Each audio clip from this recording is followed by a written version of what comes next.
pessoal, meu nome é Danilo e nesse vídeo eu vou detalhar para vocês o processo de construção dessa ferramenta que é um Router Plane ou tupia manual. Essa ferramenta está participando do concurso de ferramenta do Grupo Marceneiro Mega, né? E a ideia desse vídeo é passar informações tanto para quem pensa em fazer parecido, né? Quanto para o pessoal que está voltando, né, no concurso e quer entender mais sobre a ferramenta e sobre como eu fiz a ferramenta, tá? Bom, para quem não conhece, essa ferramenta ela serve basicamente para a gente fazer retificação de fundo de encaixe, né? Aqui, por exemplo, poderia ser um encaixe meia madeira, né? Ou qualquer situação que você queira manter uma superfície retificada, né, de forma paralela a uma superfície de referência, né? Então, nesse caso, a gente ajusta a altura da lâmina e passa a ferramenta, né, como ela vai estar apoiada nessas duas superfícies de referência, a gente reproduz, né, essa planicidade no rebaixo, tá? Então essa é a função primordial da ferramenta. Até dá para você imaginar uma ferramenta que faz rebaixos, né, começando da superfície reta, né, você vai quase faceando a base e vai aumentando a altura e passando, tá? Só que assim, o mais interessante é você fazer esse desbaste mais grosseiro ou com formão, como vocês viram aí, ou até numa máquina, numa serra, e usar a ferramenta realmente só para fazer a limpeza e a retificação, tá? Bom pessoal, a ferramenta ela foi toda feita com material reaproveitado, né? Então o corpo de madeira ele foi feito com a ponta de cedro vermelho que eu tinha aqui. Era um material bem difícil de aproveitar, né? E de certa forma isso impactou no processo de construção. Então a forma como eu fiz o passo a passo, algumas etapas foram em função de eu estar com essa madeira bem irregular. E a lâmina ela foi feita de forma improvisada a partir de chave Allen, nessas chaves que vocês encontram fácil. O sistema que prende a lâmina no corpo, ele usa um parafuso de olhal, né, uma espécie de pitão, e porca-borboleta para apertar, tá? Então esse é o básico do material. Então eu considero que qualquer um que tenha uma certa habilidade, né, e conheça o sistema que eu estou mostrando, de certa forma consegue fazer, porque não tem nenhum material difícil de achar, tá? Bom, e aí para facilitar o processo, eu fiz alguns gabaritos, tá? Numa determinada etapa da construção, eu fiz também um protótipo em pinos, tá? Como eu tinha uma madeira bem irregular, né, ficava difícil eu pensar num projeto pré-concebido, né, seja no papel ou no computador. Então parte foi planejado, mas parte foi improvisada.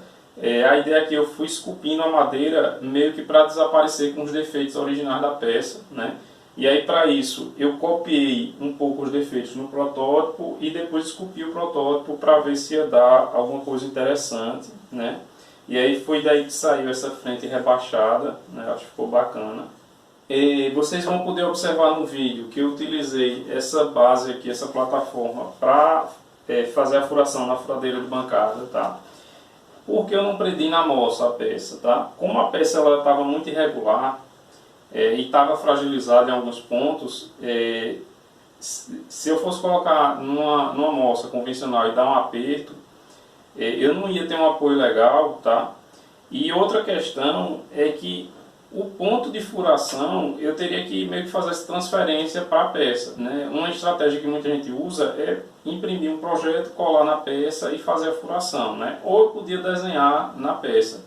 Mas como eu tinha uma superfície aqui muito irregular, esses procedimentos convencionais ficaram complicados, né? Então eu preferi fazer o desenho do que eu imaginava que ia ser a peça numa base plana, manter a peça enclausurada aqui. Então assim, com esses 4 apoios a peça ela não se movimentava, né? E aí com o processo de furar ela não ia sair do local. E aí eu prendi essa base na furadeira de bancada. E aí com isso, antes de fazer a furação, eu conseguia com a peça fora fazer casar a broca da furadeira com os pontos de marcação.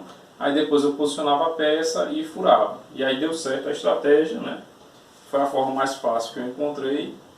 O restante basicamente foi esculpir, né, com goiva, né, para chegar no formato, tá? Bom, e a fabricação da lâmina, como eu disse, eu fiz a partir desse jogo de chaves, né? Então eu utilizei a de 6, mas futuramente, se eu quiser, eu utilizo as outras medidas. E o processo de fabricação é basicamente desbastar essa região, né, para chegar na largura máxima da chave, depois criar o chanfro aqui, né, e fazer a têmpera e a afiação.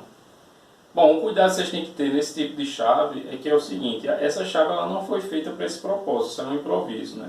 Então, assim, no processo de fabricação não tem nenhuma exigência de onde tem que estar essas faces, né? O que é que eu estou falando? Quando você apoia essa de 8, por exemplo, aqui na mesa, ela não está em 90 graus com a bancada, né? Então, se você não tiver cuidado na hora de desbastar no esmeril, que foi o meu caso, você pode ter uma lâmina mal feita, né? Porque a ideia é que você consiga reproduzir essas faces aqui embaixo, né? Então, quando você tiver ela apoiada aqui em 90 graus com a ferramenta, a base ela tem que fazer um corte reto, tá?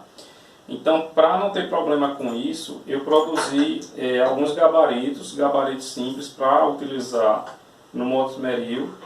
Então, esse gabarito inicialmente ele foi usado para fazer o desbaste no fundo, né? Então a ideia seria apoiar a chave aqui levando para a pedra, tá? Para ir desgastando. E esse outro gabarito aqui foi para fazer o chanfro, né? O que é que eu fiz aqui?